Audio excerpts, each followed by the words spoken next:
इस राज्य में पुलिस गुंडे और माफिया उन लोगों के हवाले कर रखा है। जो प्रिंस खान दो ऑडियो इधर वायरल हुआ था, जिसकी हमने कहा कि सुजीत सिन्हा, रिया सिन्हा उस समय पुलिस महकमे में भी और सर्वत्र चर्चा थी। किस प्रकार से पाकिस्तान के से पंजाब के रास्ते इलीगल आर्म्स को मंगाया जा रहा, इसके बाद भी सरकार मौन। यानी ये गठजोड़ देश के अंदर ही अंतरराज्यीय ही गिरोह ये नहीं है, बल्कि इंटरनेशनल गिरोह भी है। तो इसमें से हेमंत सोरेन क्या कर सकते हैं? इसीलिए मैं कह रहा हूं कि आज इस प्रदेश के अंदर में अगर कानून व्यवस्था बिगड़ी है तो बिगड़ी नहीं बल्कि बिगाड़ी गई है। ऐसा टेंटेड अफसरों को महत्वपूर्ण जिलों में पदस्थापित किया जा रहा है, प्रदेश में पदस्थापित किया जा रहा है, फिर कैसे कानून व्यवस्था ठीक होगी? आज झारखंड में पुलिस, गैंगस्टर, माफिया का जो एक गठजोड़ बना है, राज्य की स्थिति जिसको कह सकते हैं खतरनाक मोड़ तक पहुंचा।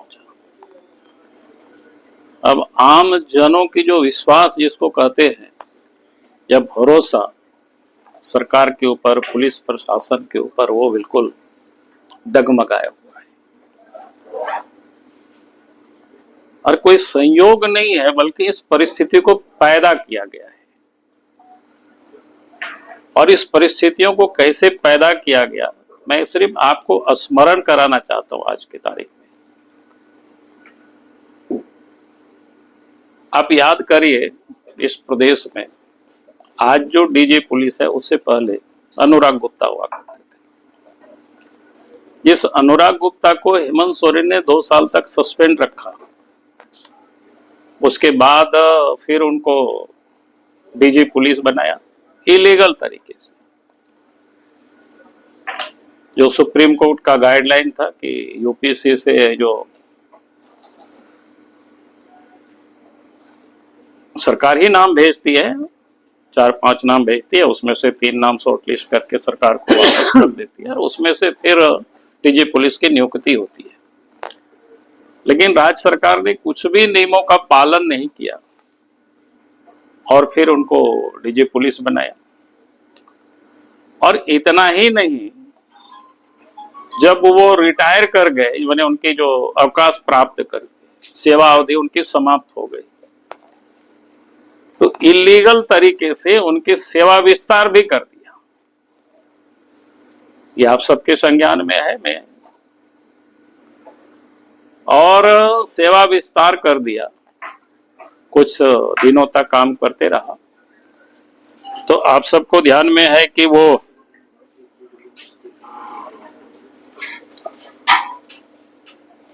उसके बाद कुछ दिनों के बाद एक मामला आया, आप सबके ध्यान में है, जब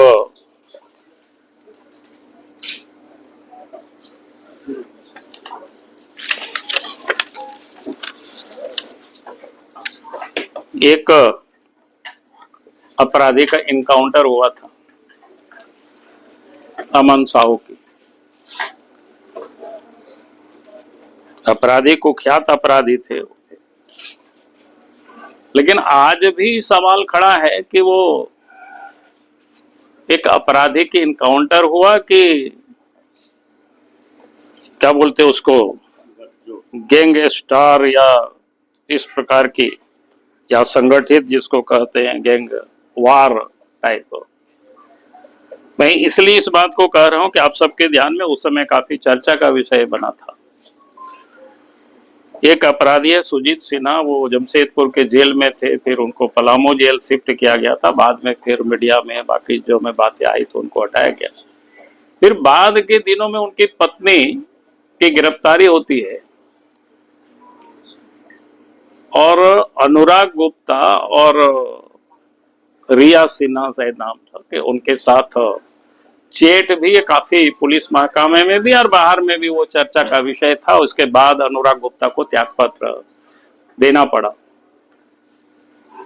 और वो अनुराग गुप्ता डीजीपी, हमने कहा कि उनकी क्रेडिबिलिटी, उनके ऊपर पहले भी केस थे, बिहार के जमाने में भी गया का बहुत चर्चित केस है। और वही पुलिस ऑफिसर पुलिस महानिदेशक भी था, सीआईडी के भी स्टेट हेड थे, एसीबी के भी स्टेट हेड थे।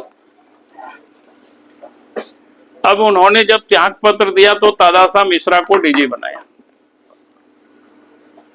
याद करिए, जिस दिन उन्होंने उनको डीजी, प्रभारी डीजी बनाया, तो उस समय वो डीजी रैंक में नहीं थे।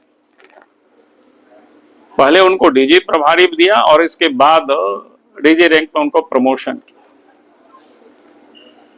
और आप सबको पता है कि 31 दिसंबर को रिटायर कर रही थी और 30 तारीख को बिल्कुल गैर कानूनी तरीके से उनकी सेवा को विस्तार दी गई। उस समय हमने थोड़ा सा ढूंढने की कोशिश किया है कि आधार क्या बना है, ये लोग कोई कायदे कानून को मानते ही नहीं है सरकार। तो आधार क्या बनाया कि उन्होंने जो लिखा है उस नोट में कि झारखंड में डीजी रैंक के कोई भी अफसर नहीं है, सब केंद्रीय प्रतिनियुक्ति पर है और इसलिए इसको बनाना पड़ता है। जबकि वास्तविकता क्या है, उस रैंक के एक भी पुलिस ऑफिसर केंद्रीय प्रतिनियुक्ति पर नहीं है, सबके सब उस रैंक का पुलिस ऑफिसर झारखंड में ही पदस्थापित है, अन्य विभागों में। मैं इसलिए इस बात को यहां कह रहा हूं, जहां सरकार अगर ऊपर से ही इस प्रकार की लोगों की नियुक्ति करेंगे, सेवा विस्तार देंगे, फिर लगाएंगे, तो फिर कानून व्यवस्था कैसे ठीक होगी। आप इस धनबाद जिला का ही देखिए, कुछ दिन पहले कोई एसपी यहां हुआ करते जिसके विरोध में मैंने कई बार प्रेस कॉन्फ्रेंस किया था, और लंबी समय तक कोयला की क्या चोरी हो रहा था वो सबको पता है, कैसे कोयला की लूट हो रही है वो भी सबको पता है। आज भी यहाँ के सीनियर एसपी एसएसपी के बारे में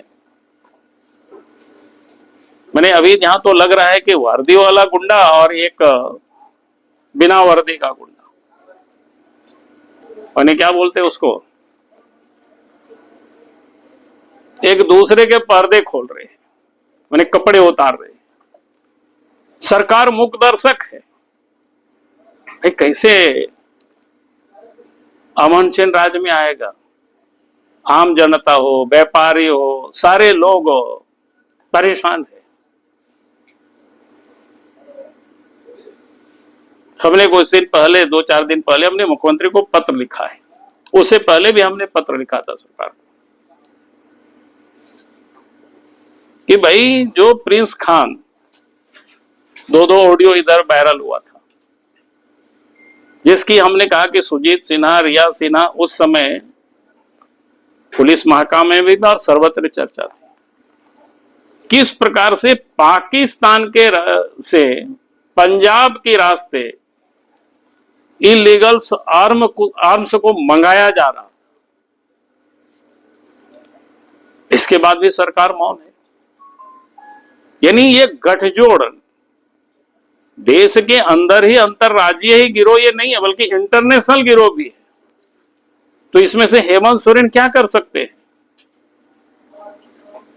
हमने सरकार से कहा है कि भाई आप इन पूरे मामले को एनआई को जांच के लिए सुपुर्द कर दीजिए, ताकि एनआई जब जांच करेगी तो सब सच के सच होगा, दूध का दूध पानी का पानी हो जाएगा, कौन कौन लोग इन्वॉल्व है, किस प्रकार से आर्म से भी यहाँ आतंकवादी गठजोड़, अपराधी जो गठजोड़ है कैसे, और उस गठजोड़ में पुलिस शामिल है।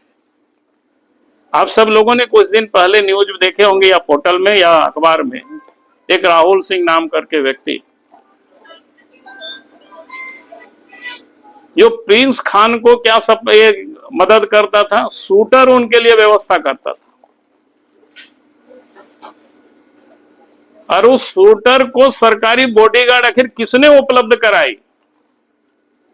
और इतना ही नहीं बल्कि राहुल सिंह को आर्म्स लाइसेंस भी दिया गया। भाई सब जांच का विषय है कि नहीं, सरकार किसी के ऊपर जिम्मेवारी तय करेगी कि नहीं करेगी। लेकिन सरकार बिल्कुल मौन है।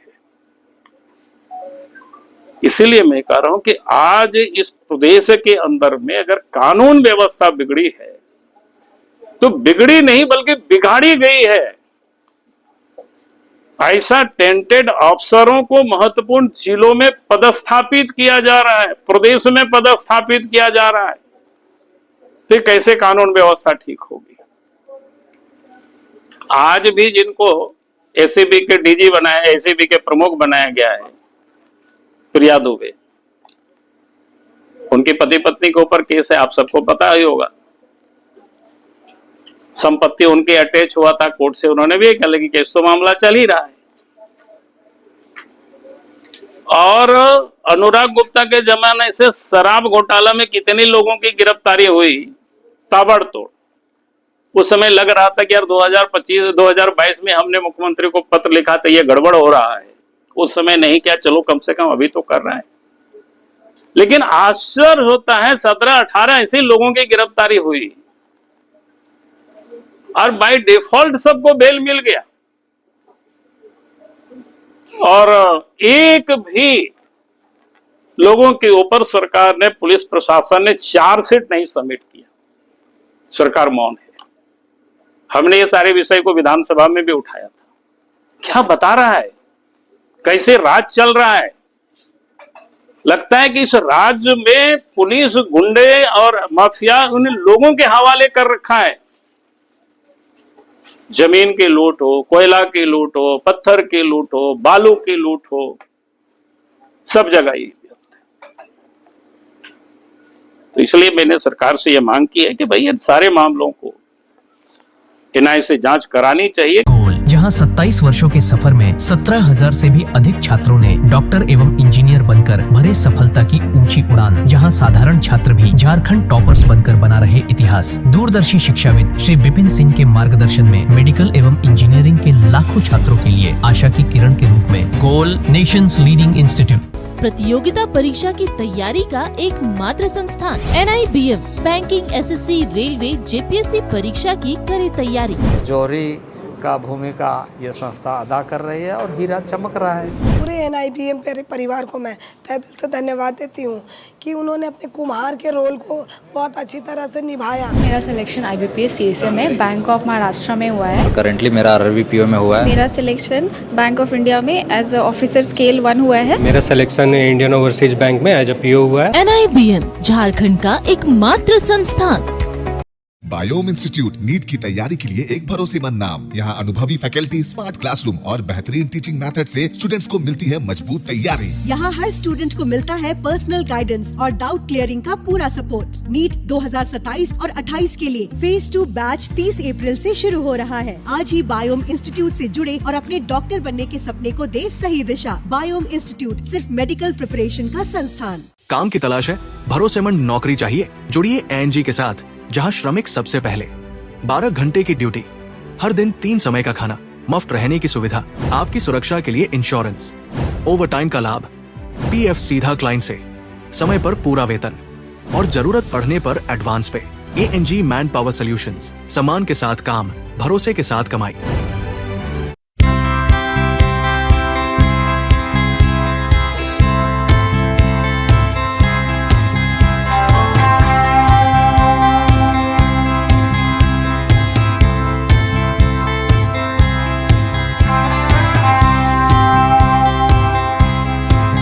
हार्ट का प्रॉब्लम हो गया और सडनली हो गया, अचानक हो गया। तो Jeevan Jyoti super specialist hospital में एडमिट करके इनका एंजियोग्राफी कराया। एंजियोग्राफी करने के बाद वो अपना रिपोर्ट दिया कि इनका 95% प्लस ब्लॉकेज, स्टेंट से काम नहीं चलेगा, इनको बाईपास करना ही पड़ेगा। तो कबीर हर्ब है। जब यहाँ पहुँचे फर्स्ट टाइम में इनको दिखाया तो माशाल्लाह रिपोर्ट बहुत बढ़िया है। 1 सप्ताह अंग्रेजी दवा चलाना है, उसके बाद दवाई बंद कर देना है। TheFollowUp.in. Like, share and subscribe. www.thefollowup.in